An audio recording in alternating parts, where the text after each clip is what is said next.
Guys, welcome to my YouTube channel. My name is Roland. If this is your first time on my channel, you know I am on YouTube living out my passion, which is helping you experience the ultimate benefit to remembering who and why you are, which I call BLISS, and also celebrating the diversity of creativity that we all experience and express throughout the planet. I truly believe that we are these unique expressions of consciousness having a temporary illusion here on Earth, actually designed to create. So everything that we're doing is creating. And today, I'm very, very happy to have my very next guest, Mr. Alexander Wiuff, and that last name is spelled very interestingly. That's Wiuff. That's something we should talk about, actually, the origin of that name. But Alex, if I may call you Alex, Alex is a friend of mine. I met him about three months ago at a pre-launch book sale of mine at the Sydney Sunrise Festival. And yep, he's a young kid, cut off he was born right at the end of the millennial cutoff. We just found that out. And so he's a millennial, definitely very creative. He's on Facebook. You can search for him there, Alexander Wiuff.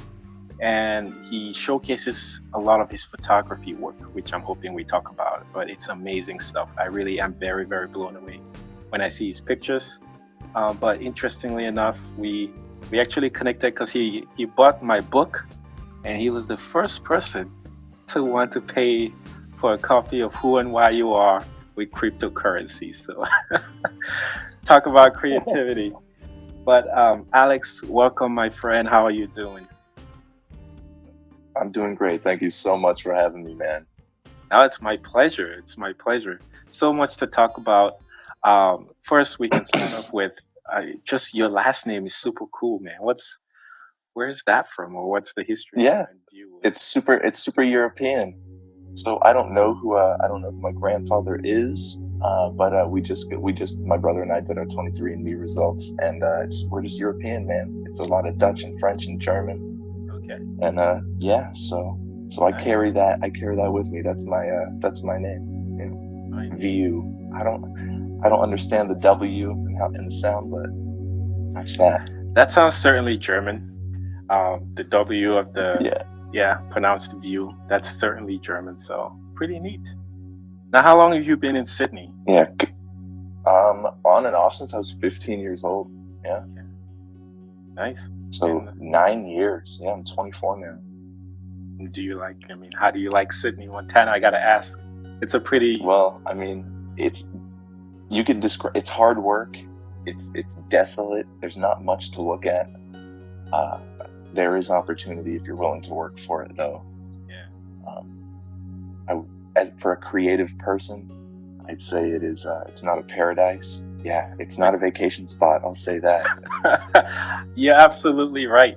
And a lot of my friends, that I've met throughout my life in the United States, have always been fascinated by the fact that I live in Montana, and they think it's Western Montana, and I go, nah, this is the East. It's not. There's no mountains here. It's not super pretty. Mm-hmm. So you're right. It's not really a touristic place, but you have, though. I mean, with the photography you've been doing, it's amazing the shots that you're able to take, and I know a lot of them are actually here locally. Yeah, definitely. The last 3 or 4 photo shoots that I've done actually were here in Sydney, within about 6 miles directly of the city limits, and we just had to get creative with locations. We weren't working with a lot, but just a little bit of natural light and the right person, and I think anything can happen. It's really nice. No, it is. I mean, it's some really, really amazing expression of creativity with your pictures. And how did you even start? How did you get into photography? This is the question I've been waiting, because I knew this is like an important question for you to ask. I figured this was coming. Yeah. And I knew this was going to be crazy because I never had touched a camera before in my life. I was walking through Best Buy with the woman who is now the mother of my child, and we had some money. We were there to shop and just have a good day. And I stumbled through the electronics section, and I saw this camera, And after about a $1,500 investment, I just ended up walking out with a camera, a lens, and a computer for editing. That's all I knew. And ever since then, that was about September of 2017, I've just been taking photos ever since. And I had no previous experience, no previous inclination. I just saw a camera and I was just drawn to it. And then a lot has happened since. Been a wild 2 years. That is wild. It really is. Mm-hmm. Now, so this is all self-taught. Mm-hmm. Yep. No school, nothing like that. Yeah. Do you know what? Well, of course you do. That's kind of a funny question. But what kind of camera did you end up buying? So I bought a Sony A6300, and right off of the Best Buy shelf, the body of the camera was $999. The price matched me to like $989, and then I bought a lens with it, and the lens was like $450. And it was a wide-angle lens. Yeah, I bought a Sony lens with it, and that's just like an entry-level camera for essentially like an intermediate-level photographer. But I had no idea. I just had a lot of money that day, and I knew we were spoiling ourselves. And the guy who sold it to me wasn't even a photographer, so he knew a little bit about it because he worked at Best Buy. He's supposed to know. But yeah, I mean, well, Sony should reach out to you because I've dabbled in photography in the past. I know when I was in college, and right before I graduated pharmacy school, as a present to myself, I bought a Nikon. I forget what it was, but it was a DSLR, and I was really excited about it. And I researched quite a bit, but Sony never stood out to me as a brand of cameras that anyone should buy. And I'm glad that you are definitely showing me my bias here. It's helping me just realize that regardless of what tools you have, you could create magic with it. So thank you. Definitely. But I've always been a Nikon fan. I don't know why. I liked how heavy the cameras were. Now I shoot my YouTube videos. Now I have a Canon, but never thought of Sony to be, something to use for photography or that kind of creative expression. So what it is it's their mirrorless cameras, and it's their autofocus, and that's what sold me. That's what sold me that day. It was just a simple choice. It's a great camera. It just works great. See, I love hearing that because that sounds to me like something you're super passionate about, to self-teach yourself to be able to, produce this sort of content with a camera, right? Yeah. I mean, all self-taught too. Like you can literally start teaching folks, and I don't know if you are, but I totally think you should. I would like to start offering photography workshops in Sydney locally and around southeastern Montana. I think that would be really nice to introduce to our community, just because you don't see a lot of creativity, or especially you don't see a lot of unique imagery in our area. At least scrolling through Facebook or Instagram for me, if I search Montana, I'm not captivated. When I want to be captivated, I go outdoors and I capture it myself. I feel like maybe online we just need a little bit more of a presence for imagery and creativity here in Montana like that. So yeah, I'd like to do some photography workshops to get more people into that. Maybe brighten up some Instagram feeds. No, that would be sweet. Yeah. No, that would be nice. I would be interested. I know, like I said, I dabbled with it in the past, and then lately just trying to make interesting YouTube videos. Working on that by myself was really challenging. So I just point and shoot was just what I did. Yeah. But your pictures are beautiful. Thank you. I was actually talking to my dad shortly before we are doing this podcast, and he told me that he was actually a photographer, and he'd never told me that before in his life. And so I just remembered, and I was blown away by that. And I was like, what? He had a Fuji film camera. He spent like $2,000 on it in like 1986. It was pretty crazy. So maybe it's in the genes. I don't know. Maybe it is. Yeah. And I'm going to take it a little deeper here and just say, like with soul agreements or soul contracts, or basically soul design lessons that we pick before coming to Earth, that might be part of it too. And you might help answer this by just telling me how you feel when you're out taking pictures. I am so in the moment.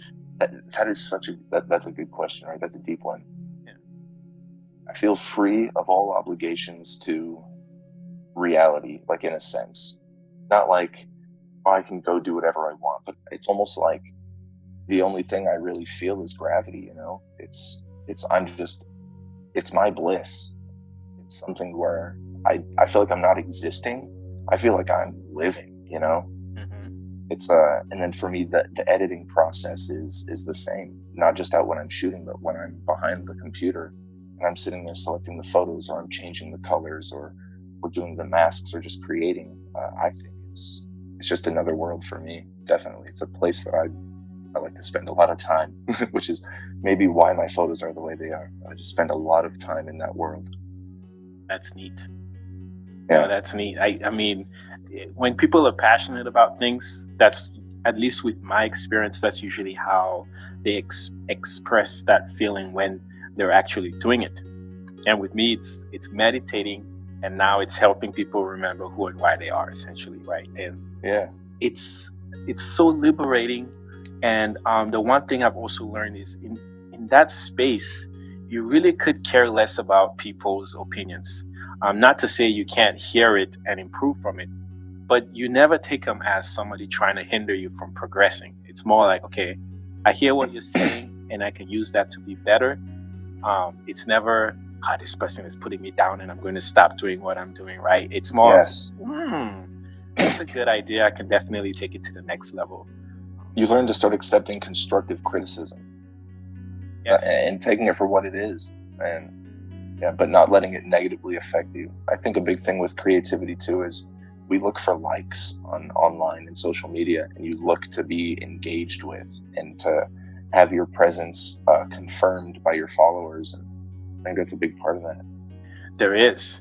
Oh, that's actually a good point. And someone like me who is just starting out being present on social media, which I only started because I had this message I wanted to put out. Yes. Right now, I don't have a big following, but I'm so content with it because I feel like the content that I'm creating is, I don't want to say timeless as in it'll never fade, but it's kind of universal information in that we're all unique expressions expressing creativity somehow. And when Yes. we find, like, the conversation we're having now is creativity, and when we find something that we're really passionate about, that's really us being who we truly are and expressing why we came here on earth. And so if everything I'm creating is helping folks somehow, it might be you today or somebody else, remember this about themselves, then I'm content with it. And I know that, 10 years from now, this information will still be true, because after my awakening, I've read so many spiritual books that are as old as dirt, right? As old as dirt. Yeah. And older than us millennials. I mean, from way back when. And I see the same information in there. And so it literally is timeless information. And it's universal. It doesn't matter if you're in Sydney, Montana or Sydney, Australia, right? It's the same stuff. Yeah. Yeah. Oh, that's neat. I appreciate it. Yeah, if anyone's listening and worried about likes on YouTube, man, you can buy that stuff, or just you really can, actually. Yeah. Just create content, and that's one of the things when you're passionate about something, you're not looking for that external validation as much. It just feels right. Yeah. And for me, I took a year off of photography, actually. I got the camera in September of 2017, and then October 26th of 2018, I moved back to Sydney, Montana. I left photography for a year, sold my camera, and just started working. And when I went back to post on Instagram, my following had left. I was back to being just like a new account, basically, and I kind of had to live with that and re-humble myself and just go back through the daily grind of just posting genuine content and knowing that eventually the audience is going to be there. If your content is good and you're genuine, which Roland, definitely you are. You're very, very genuine, and content couldn't be more pure. Yeah, as long as you're doing what you love and you stay consistent with it, because that's the key. Consistency is always the key. I think you can get anywhere, and that's coming from a guy with a camera in 2 years who's done some things. So yeah, I've seen some crazy stuff happen, so I know it's out there. Yeah, most definitely. Now, do you? If I'm not mistaken, when I first met you, like it sounded like you had a personal business and you had done some ad work for some Yes. big companies. Yes. Yep. So yeah, when we got the camera, a month later, I spent the first 4 weeks pretty much not sleeping. I think I slept like 10 hours the first week. I was on the computer and taking photos nonstop. And a month after we got the camera, we opened a business. We went professional and we started taking clients. And soon after that, we locked in some pretty big names like Ace Hardware. We did a national marketing campaign for them, and that was a pretty big one. And then shortly after, Tech9, he's the biggest independent rapper in the world. He reached out to us and he wanted us to go ahead and go on tour with him. And you did? And we did. Oh, can you tell me? We did some shows. Yeah, we did some shows here in Montana. It was really fun getting to meet him. He's a super humble guy. He's not tall. He's like 5'7.5", 5'8", and he's pretty short. When I met him, I was like, wow, he's larger than life, but he's so humble and just kind of like calming when you meet him. Yeah. Oh, that's neat. And then for Ace Hardware, what was that like? Because your subjects are usually humans. Yes. For Ace Hardware, what was that? So for this, I was actually at my day job, and my phone starts ringing from Washington, D.C., and I just answered it. And this woman introduced herself to me. She was from the headquarters of Ace Hardware, and she said she found me via my website, out of view at something.com. It was an old website that we used, and yeah, she just said, we saw your website, we liked your work, and we're partnering with a veterans foundation called Carry the Load, and we want to do a rally in your town, and we would like you to shoot the event, and this will be part of a national marketing campaign we are doing for veterans. And I said, sign me up. I mean, like, I left work pretty much right there. I called my boss. I was like, I gotta go prep some things. Ace Hardware just called me. It was the biggest shoot that I'd ever done at that point. I was so excited. Okay. No, that's neat.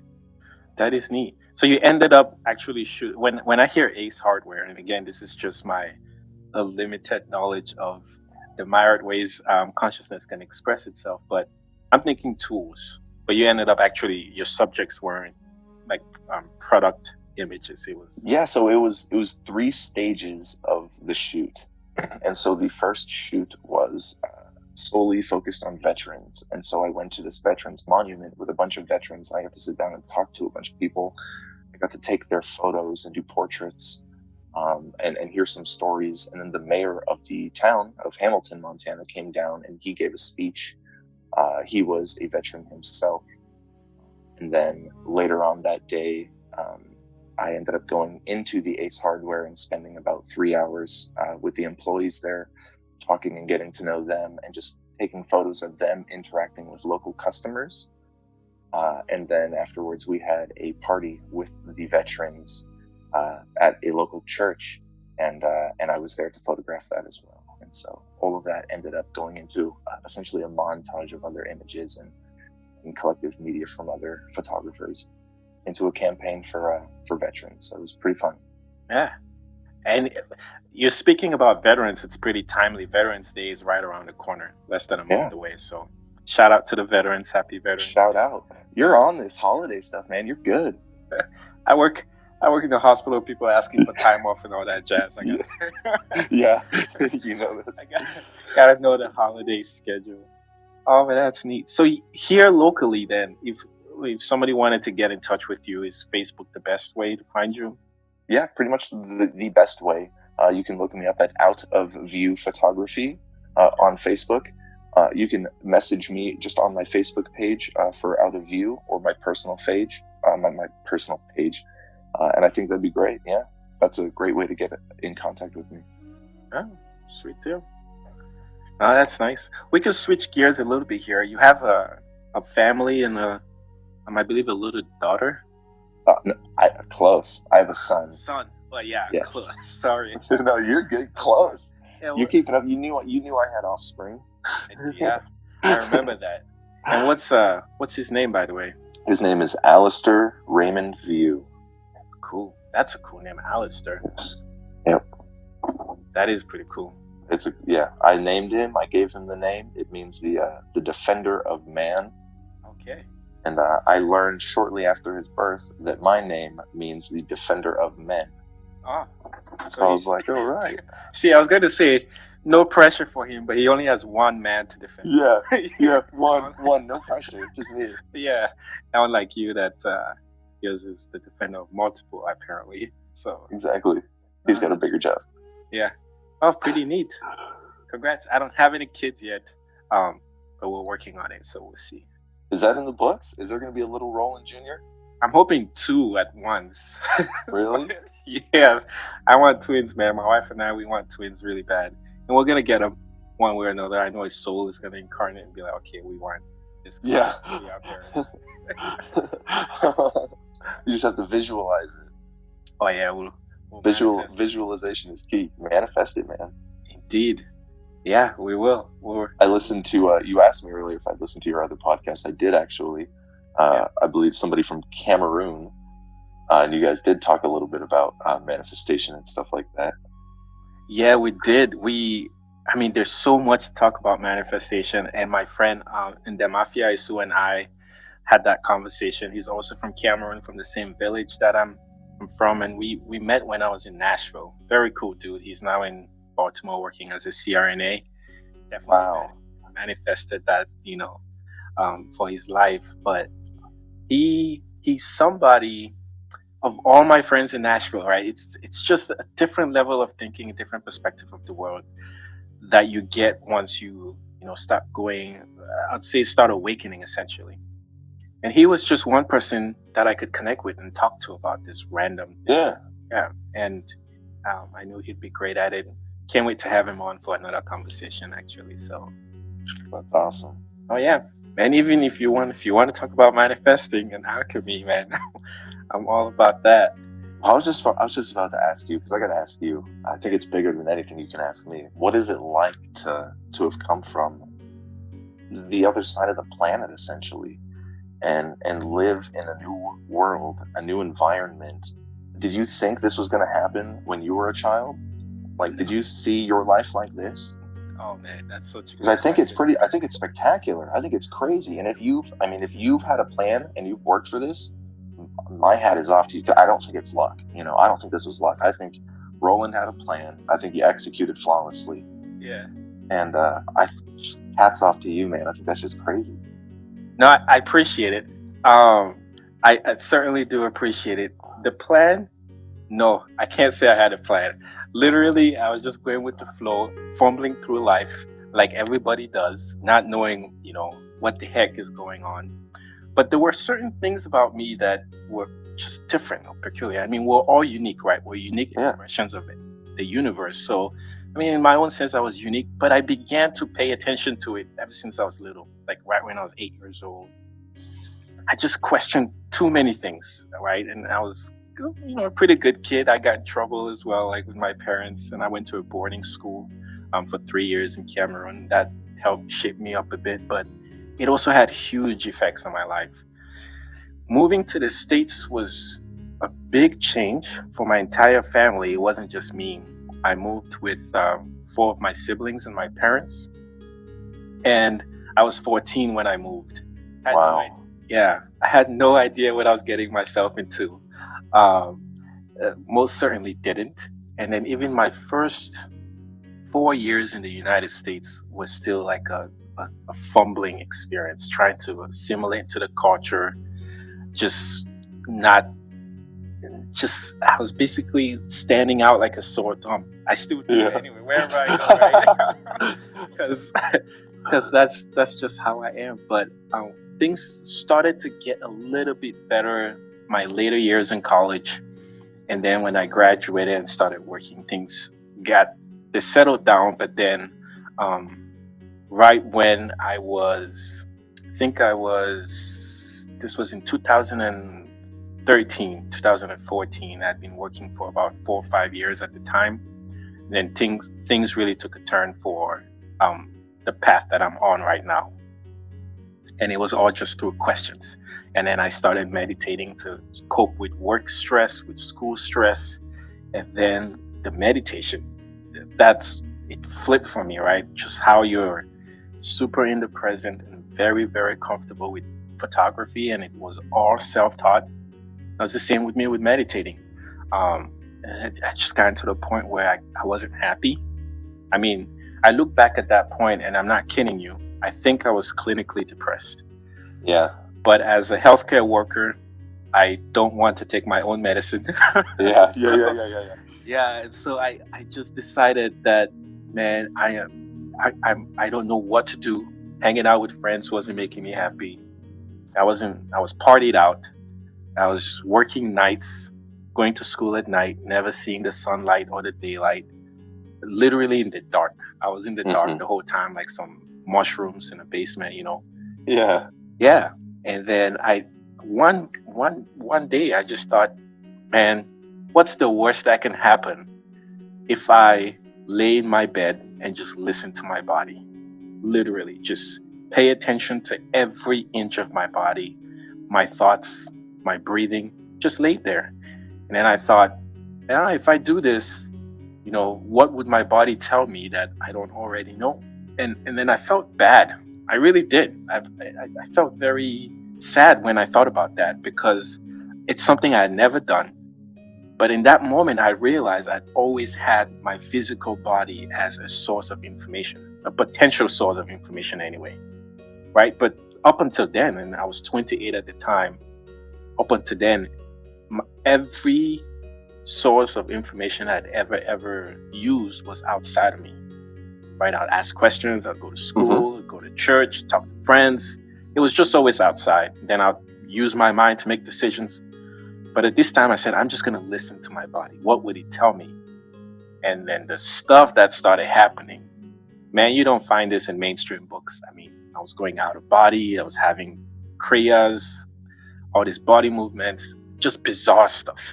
Yeah. And then that's how I started meditating, because excuse me, it it happened in a funny way.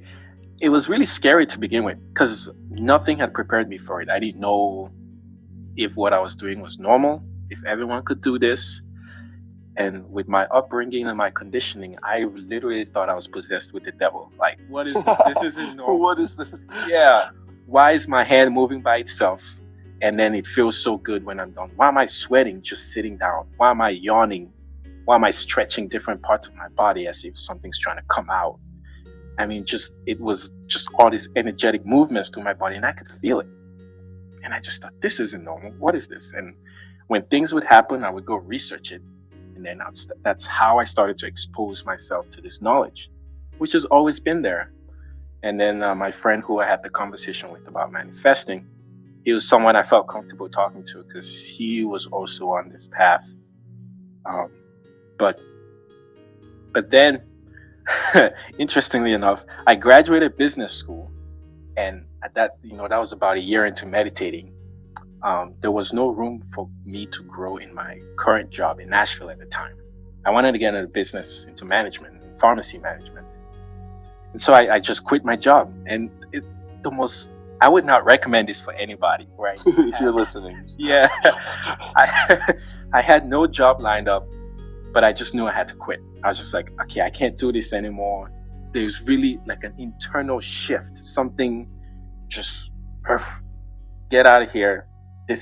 You're not supposed to be here. So I quit in November, took some time off, went to Cameroon, went to Germany, and then I needed to find a job, right? I've been out of a job for 4 months. So I reached out to a couple of recruiters, went to 2 job interviews, even more. No one would give me a manager job because I had no manager experience. I had just graduated business school, and the whole time I was just working as a clinical pharmacist. And then a recruiter said, hey, there's a job in Sydney, Montana. I go, you mean Australia? Like, what? Yeah, Never heard. Australia. I'm not kidding. Never heard of a Sydney, Montana. I said, okay. So I came out here. My boss was super amazing. We did the interview. She took me around town. I thought, oh, this town is really quiet, right? No distractions like in Nashville.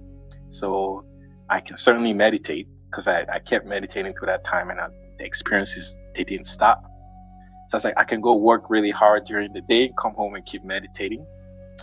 And then the job itself was pretty interesting, with the number of services pharmacy provides at the hospital here in Sydney. So I thought it was the best of both worlds, and it worked out. And it was a gut kind of a very nice. When I came here, I felt at home. I remember she brought me to this apartment I'm currently in and showed me. She was like, okay, this is available. You can rent. And I walked right to the basement where my room was, and it felt perfect. I was like, oh, the carpet's brand new. I can meditate here. Yeah, I can meditate here. And so that was it. I kid you not, all of it, there was no intention to manifest. It's really been after my awakening where I've been working with manifesting a lot more, and I've seen that, holy crap, this stuff is possible.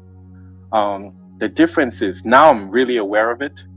Before, I was doing it but not aware of it. I mean, we're all manifesting, but we don't know that. Yeah. When you awaken, you see how your thoughts, your thinking, your actions, your words are all creating the earth life experience that you're having. And a lot of times we end up saying somebody else is doing this to us. That's no. It really is you doing it to yourself with your choices of thoughts, words, beliefs, fears, all of that stuff, man. It's nuts, but it's cool. I'm so glad you wrote a book on this, which was so fun. It was so fun to read, and I passed it off to a friend who enjoyed it as well. Yes, and shouts out to you.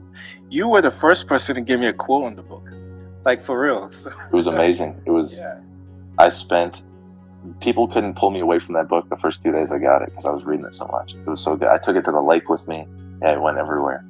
I appreciate it. The book Alex is talking about is Who and Why You Are. It's available on Amazon, my website. Get you a copy. Please do. And tell me what you think about it. If it sucks, tell me and I'll improve it. and I realized that when you awaken, you become more observant of everything, don't you? You really now that you're more awakened, because that's part of what you talk about in the book, is the conscience as a collective wants to learn. We want to learn. It's when you awaken and you start remembering, you realize, I guess you just see more, you know? You realize more. You really do see the depth to every situation, and you can analyze situations differently.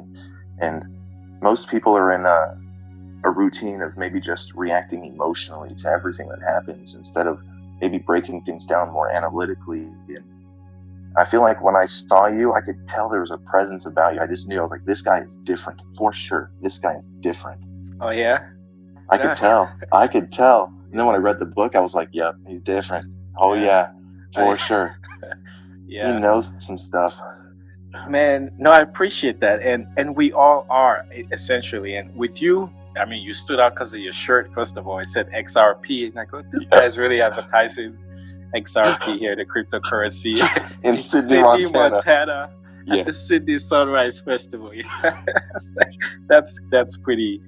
That's out there. Yeah, that was unique to me. I appreciate it, but today I literally see consciousness in everything, right? And it just makes me appreciate life a lot more, especially understanding. And I'm not, like an enlightened being. Like I'm nowhere close to where we're all headed, right? I mean, we're all headed there. So if you think about like a Buddha or a Jesus Christ, or even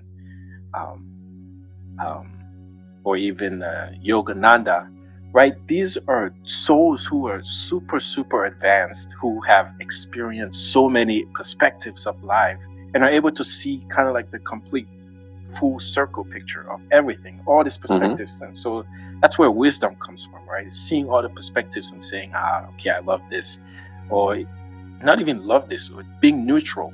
Neutral is the key, like accepting everything. That's unconditional love, accepting.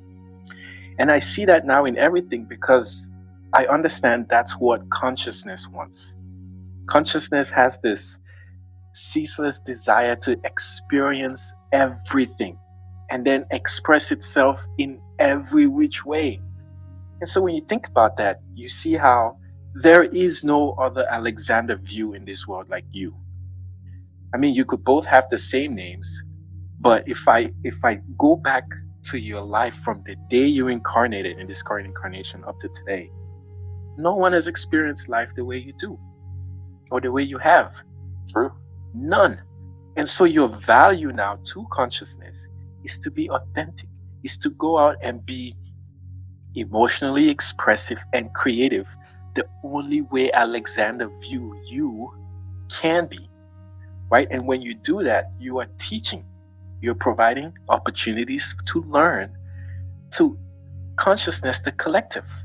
And we build on that. So like today, with my bias, right, I said, I'm never going to use a Sony camera, DSLR, to take pictures. Right. But just in that moment, I realized, holy crap, that's limiting on me, right? My beliefs limited my ability to create with a Sony camera. But look at what Alexander has been able to do with a Sony camera, right? Yeah. Some amazing. And I look at your pictures, and if someone said he's using Sony, I'd be like, nah, it's Canon or a Nikon or something else, right? I'm like, it could have even been a cell phone, but I'll have been thinking with my own experience, like bringing my perspective to it. That's not a cell phone. Or if it is, that's some really good post-editing software, right? Yeah, really. And it is really good post-editing software, it really is. There you go. And so that's what consciousness does. And consciousness will never stop doing that. And as soon as you think you've done, it'll find some experience that you've never had and then want to understand how you would react or how you would act or how you would perceive or how you would accept or deny that experience.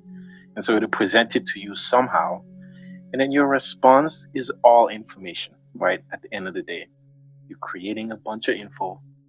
Consciousness uses it to design more experiences for you to generate more info.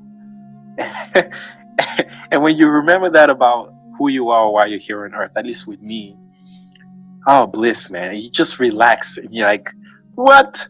So that's all we're doing? So we're really okay? Oh, man. So I don't really have to, oh, man. And then you just, all right. So what can I do now that I know this? I can write a book. Holy crap. Yes, you can. Everything exists to write a book. I wanted to promote my book, and I just got tired of reaching out to newspapers or folks to interview me, like to promote my book. And so I said, guess what? I'm just going to start my own podcast. So now I'm talking to Alexander. So it's beautiful. And it's just, that's all we're doing is putting our spin to the experiences that we have and to the creativity that we're expressing. I think what was really creative about your book and your awakening was when you broke it down to me. When I look at you, it's like we're all one, we're all part of the conscience. So I'm talking to myself right now. I'm talking to another illusion, just another ego here that walks on this planet, which is an illusion. It's just you and me, my friend. But it's just me. It's just you and I. But it's just I. It's just us. But it's we. It's one. It's weird, It is. It's weird and beautiful at the same time. Well, I would say it's weird. It's super beautiful and amazing. Like, what else can design such an amazing experience, right?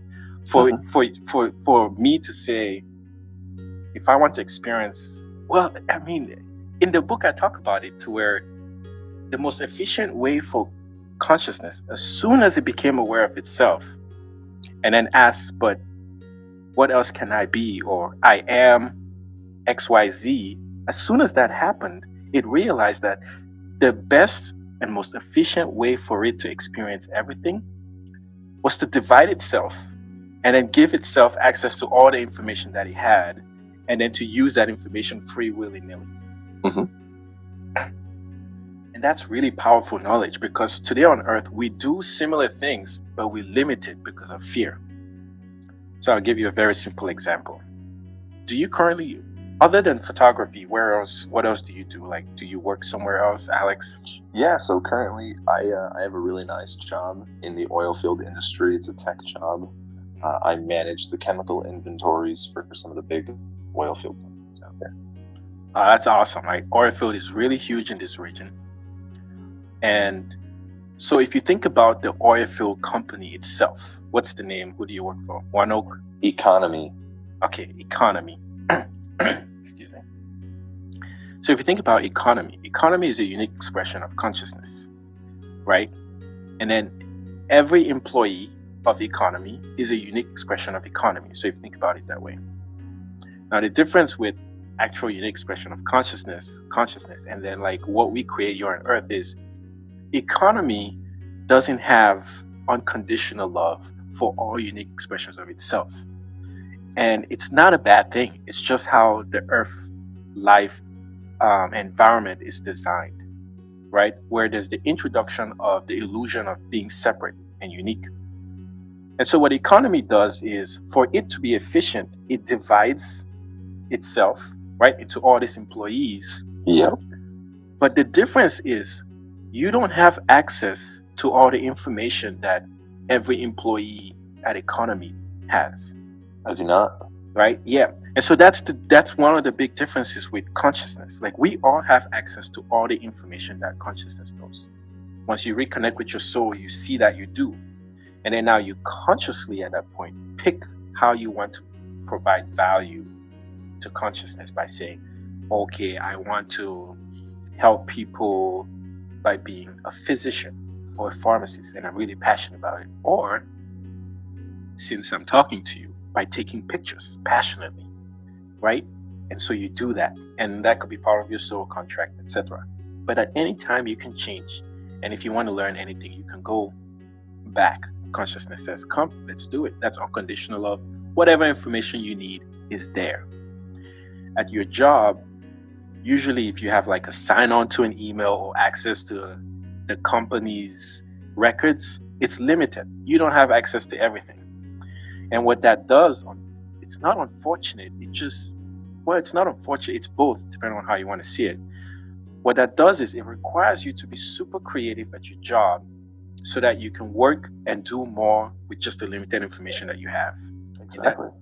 That makes you create, which supports consciousness's desire to experience and express itself every which way. And that is, yeah. And so that's the difference. But as far as unconditional love or having access to all this information, I kid you not, we all do.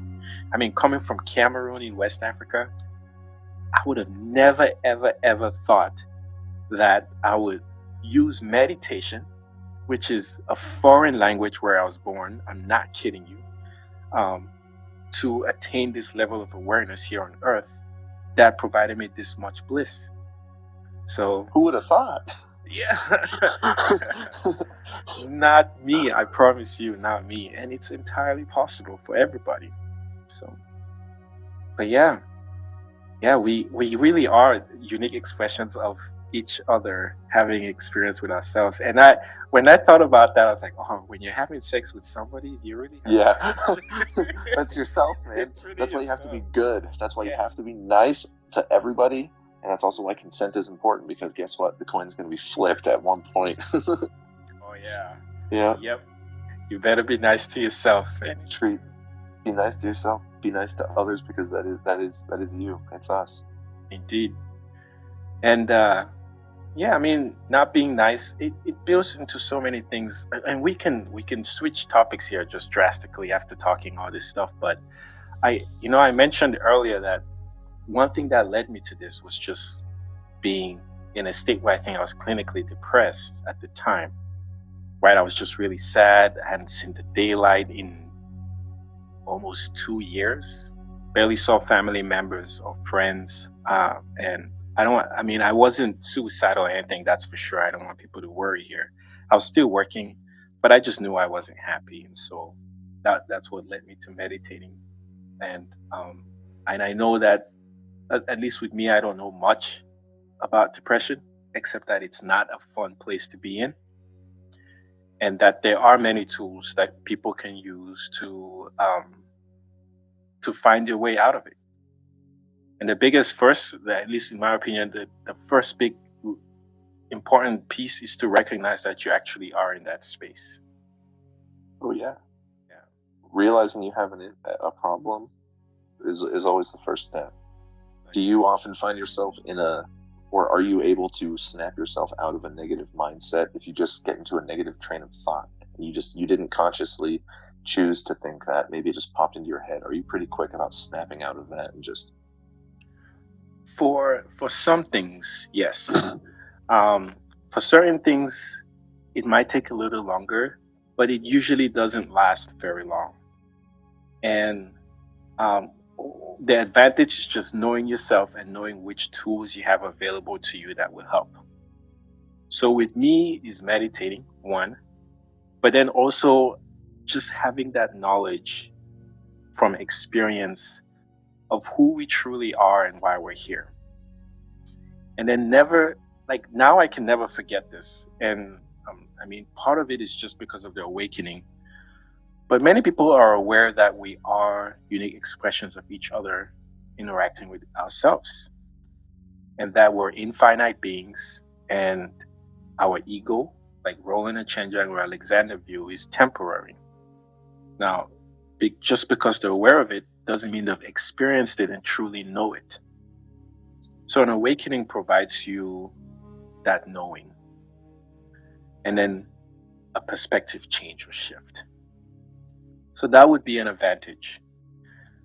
But when I find myself playing with negative thoughts, that's what I always go back to. I just remember, or I go back to that experience and remember who we are and look around and see that nothing has any meaning until we attach or assign meaning to it. And anything that can cause us depression can also entice us or push us to create something that would take us out of it. And a lot of times, being depressed in itself is a reminder of some fear that we have that we need to work to overcome. And in the book, I talk about,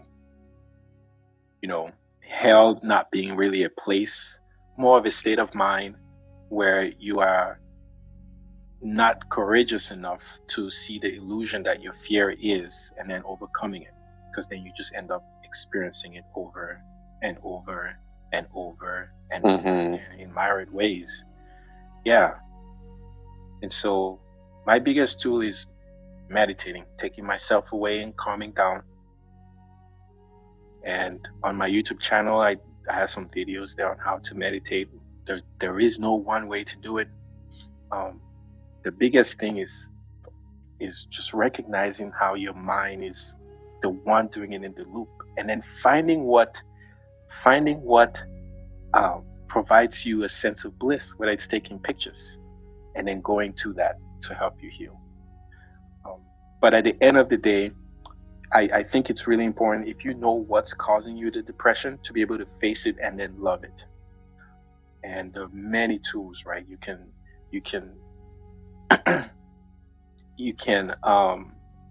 meditate.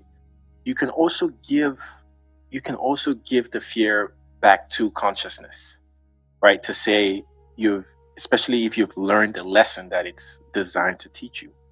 Through deep meditation, when you're in a nice serene state, you can give it away. Literally thank the energy. I always thank it for providing you that opportunity to learn, and then releasing it and saying, at this time, I don't need you anymore, right? I'm done learning the lessons that you've taught me. Now go help somebody else who needs to learn that lesson, and leave, like, thank you, I'm done. And then fill that void that you just created with something that you like doing. Because if you don't, it'll just come back. I needed to hear that in this moment. I needed to hear that. That was good. Wow. Yeah. there's so many tools, and I like seriously, all this they all work. Journaling is another one where you're literally moving that energy into pen and paper and releasing it. Um, there are many ways. It's just I'm lucky that I found meditation to work for me. It won't work for everybody, but I'm willing to work with anybody who, Yeah, exactly. yeah, just to help them remember that you're this infinite being, and every experience you have is a teaching opportunity. So what kind of information do you want to generate with the experience that you're getting? Do you want to generate information where you feel a state of mind that you would attach to being depressed, or being okay with it, or even being happy? And then so you work now to convert whatever experience it is to you smiling or being happy, however you express happiness. And it takes work, but regardless of who you are, I kid you not, you would not be on this planet if you weren't brave or capable of overcoming whatever challenge you faced. Yeah. Quote. Cool. Yeah. You would not. Yeah. Oh man. Hey. That's good. Indeed. Can I tell you a funny story about perspective? Yeah. Yeah, if you don't mind. And you asked me about my, moving to the United States. And I want to tell you about my first 48 hours when I left Cameroon and then came to the United States. So, growing up in Cameroon, we all have this dream of coming to the United States, right? It's the best country in the world, right? Everybody wants to come to America. And my only experience of America before I left was watching movies. So, Home Alone was my favorite movie growing up. I remember when my mom was pregnant and was going to give birth to one of my brothers, I actually, tried to lobby that they name him Kevin, but that did not happen, right? So when we left Cameroon, it was an interesting experience. I was 14 at the time, and the airport was a mess, right? This was out of Douala, Douala, in Cameroon. It's the only international. Well, there is one in Yaoundé as well. But we flew out of Douala, and Douala was a mess of a place. So chaotic. Very hot. No air conditioning. No lighting. Just a mess. There was no organization. And this was back when, right, you try to go to an airport and nothing is really electronic. It's all paper. You had your paper tickets, paper visas, you still have paper visas, but nothing was electronic. There were no electronic computers that were facilitating the checking in process for anyone who was going to fly. So we drive there, and we get to the airport. It's a mess. So everyone's struggling to check in with all the bags. And I remember it was really hot. But I was super young and just excited that I was going to be on a plane for my first time. I was flying with my parents and 4 of my siblings, so all 7 of us. And my youngest sibling was still a baby. Niven was 2 years old at the time. So we get in, we check in. It takes a long time, right? About at least an hour and a half, 2 hours just to check in plus. And then we go through security. Oh gosh. Wrap our bags. It's just a mess. It's hot. And we're all dressed up in the quote unquote Canadian tuxedos. Right? That's actually a funny story. So before we came, my dad had this book. He was like, read this book about, life in America. And it was about college kids. And I was still in high school. And, we're flipping through, and one thing we read was, college kids always wear jeans. So we're like, okay, we need to get some jeans, because apparently everybody in America always wears jeans, right, to class and all that jazz. So we go to school and we buy like jean material, and then we have a tailor just measure like tailor. It's basically tailored jean outfit, the shirt and the pants. But it's so raggedy looking, like we just look like a mess. Actually, I might post that picture up while I'm talking about it. But so we leave Douala. No, before we even leave, we go through security, we leave all of that, and then we go to our gate. And to the gate is a long walk. It's about a mile, right? And it's just dark and hot. No air conditioning. We're all sweating. And we get to the gate. It's this small area, and we just sit there and wait. Then they put us all on the plane, and then we sit there again like another 45 minutes to an hour. Then they take us all out. And they're like, we miscounted the number of people who are supposed to be on the plane. So we got to count again. Dang. All come out. Everyone's sweating. It's just a mess. And then they put us all back in. So we go sit, and I'm excited, right? I'm on a plane. There are tiny television screens behind every chair. Like, what? This is nuts. This is nuts. We're going to watch movies. They give us headphones. Right? I think I'm just in heaven for some reason. But we leave Douala that evening, and we fly to Togo, and then we make a stop. Then we fly to Belgium. Now, in Belgium is where, in Brussels, we have a 6-hour layover before our next flight to Chicago. So, if you can imagine, I just described Douala as very hot and humid, not enough lights, no organization. It's really a mess. But I don't know any better. It's my first time at an airport, so I think this is how our airports are. And we leave, and we land in Brussels, and it's literally like night and day, right? Brussels is clean. There are lights. It's big. Your entire world changed. Yeah, it did, right? And I'm just thinking, what the heck is this? There are moving walkways, the escalators, stuff I've never seen. So it literally, the airport was like a theme park for my siblings and I. Right? Like, what the heck? The floor is moving. How do you get on these escalators, right? Does it stop? We're walking backwards on the escalators and standing on the same spot, and we think it's so cool.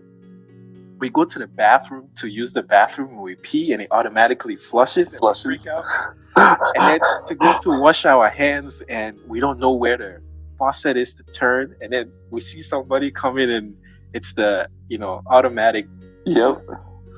Literally, man, I'm not kidding, Alexander. We're in, like, just technology struck, right? His mind was blown.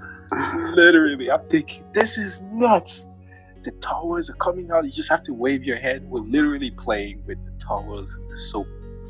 True story. And then we come out, and we're walking through the airport, right? We got 6 hours just fucking playing around, kids. And we see a kiosk with hot dogs in Brussels, and I go ape crazy, right? I don't want to say shit. Well, I just did. But you can edit that out. Yeah. And I'm like, we have to eat hot dogs. I've never had a hot dog. I remember learning about hot dogs watching American movies, right? Hot dogs, come get your hot dogs. Like, we gotta have a hot dog. So we go excited. Our parents would buy hot dogs, and then I remember thinking how expensive they were, because it's airport food, it's taxed extra, blah blah blah. But naive old Roland and his family, I don't know this, right? And I didn't have anyone. My dad paid, but it's really expensive. And then we eat it. I'm like, oh, these are hot dogs. They're good. They're hot dogs, but they're expensive as fuck. So sorry. And they're not nutritious, and they're no value to you at all, other than the enjoyment. No kidding. I didn't know any better. Right? It was my first time. So we fast forward. We fly to Chicago. We land. My uncle comes from Wisconsin, picks us all up. Then we drive to Madison and then to Platteville, Wisconsin that same evening. So it was a long trip, right? It's like 48 hours total. And we're still looking really raggedy with our jeans and stuff. Anyway, we go to bed. The next morning I get up, right? And I'm still pretty much on the high. I'm in America now. Right? Things smell differently here. It's just different. Like, the cars are clean. All the roads are tarred. Right? The highway is super sweet. I mean, it's just America. There's carpet everywhere on the stairs. Like, what the heck is this? Yeah. And so I go down to the kitchen and I open the fridge, and there's everything in there, like sodas, Fanta, there's jam, jelly, syrup. Like, these are just delicacies, right? There's cheese. And I'm, what? Like, you guys just have this every day? Like, yeah, if you want to eat, come on, I think this is nuts. Like, we only drank Fanta if it was a Sunday or like Christmas. I'm kidding. Or if we had a guest come in and then they were like, okay, a guest is here, go buy them Fanta, and then when they were done, whatever was left, we would make sure it didn't go to waste, right? We would devour that stuff. Yeah. But here, just cans everywhere, Fanta, and I mean, just it was nuts. But I opened the freezer and I see a 32 pack hot dog frozen. Right at that point, I just went apeshit, and I'm thinking, what the heck? My uncle must be rich as shit. Like, how can he afford all these hot dogs? All these because you thought they were airport price. And... Exactly, and I remember just thinking, my uncle's loaded, right? Like, 32 pack of frozen hot dogs. This is nuts. Oh my god, that is hilarious. It's true. So I say that story to talk about perspective of how no one else in this world had that experience like I did, right up to that point. And that's the value we provide to consciousness, is our uniqueness and our ability to express and experience how we feel, right? And so you should always revel in your infinite creativity. And also the fact that consciousness loves all of us so much to give us this ability to literally help it learn more about itself as we're learning more about who we are. Right? And granted, you come to Earth and you deal with the whole amnesia piece, but it just speaks to our bravery. Like, Earth is a unique place in the entire cosmos to experience yourself in. So unique. Oh man, are you kidding me? It's nuts. And we can't. Yeah, exactly. We love it. The consciousness loves it. It loves it because it's like, what is that? Yeah. I gotta know. I know. And we keep coming back. Like, a lot of us have had multiple trips here on Earth. This is certainly not my first one. I doubt it's your first one if you read my book and you thought, oh man, this made sense. Yeah, I can tell you're certainly not a young soul. How about that? Like, I feel that. Oh yeah. And I've been learning more about this after my awakening, and then reading all these books and finding out that this information was literally everywhere and in everything. I just wasn't, in tune with it. Just weren't turned on. Just weren't awake. Just wasn't. Yeah. Just wasn't awake. Roland was sleeping. Man, I was, and snoring too. I probably was in the bed at the same time. Yeah. Oh man, Alex, we're right about an hour here. I don't know would you mind coming back to have another conversation? So I would request that I come back to have at least 20 more conversations. Oh, sweet. But Alex is so amazing. Literally, his pictures. Connect with him on Facebook, Alexander View, or Out of View Photography. That's actually very creative. Yeah. It's spelled View like your name, like Out of View Photography. That would be cool. Wiuff. Yeah, people would be like, what? Yeah, exactly. But yeah, he's super awesome, and I really appreciate that you spent time with me here talking. Anything you'd like to tell the folks before we wrap up? I appreciate anybody who's listening. This has been really fun. I'd just like to say about you, you're a huge influence on me right now. When I saw you just the other day, we bumped into each other at the hospital. It was like not just seeing another human. It was like a figure, it was weird. I don't want to say like an icon, because I feel like that's more like fame and celebrity, but it was like, I don't want to say like Jesus either, obviously, because that's, but it was like, the look in your eyes was like, you had this look of understanding, and I could just tell you're a good person, and you influenced me a lot, and I just can't wait to see other people be influenced by you as well. So yeah, thank you so much for even having me on. I really appreciate it. Holy crap. Definitely I look forward to working with you in the future. Oh no, we will for sure. We will definitely take pictures. Like we have to do that. I just updated my website, and so it's in need of more pictures and stuff. So, um, yeah. No, I appreciate it. Those were such kind words, Alex. I really very much appreciate what you just said. Thank you. Yeah, it makes Yeah. me want to keep working. If just one person finds value in what I'm doing, and then I feel good. Yeah. If me in a small town in Sydney, Montana, sees the value and can understand how genuine the content is and really be impacted by it, I think there's millions, possibly billions of people out there who just need to be impacted by it as well. So yeah, definitely great content, man. Ah, sweet. Thanks. No, we'll keep going, guys. I gotta hit the. Oh no, you. I was gonna say I gotta hit the gym. Oh, you do? All right. It's gym time for me now. All right. Well, I'm going to go spend time with my wife. Guys, thank you for listening to our conversation here. Again, my name is Roland. Don't forget to get a copy of Who and Why You Are. You can get autographed copies directly from my website now, or you can get copies straight from Amazon or Barnes and Noble, Kindle, Nook as well. And if you join my mailing list, you get a free 43-page effective meditating guide I created just for you. So thanks for listening, Alex. Enjoy the gym workout for both of us, man.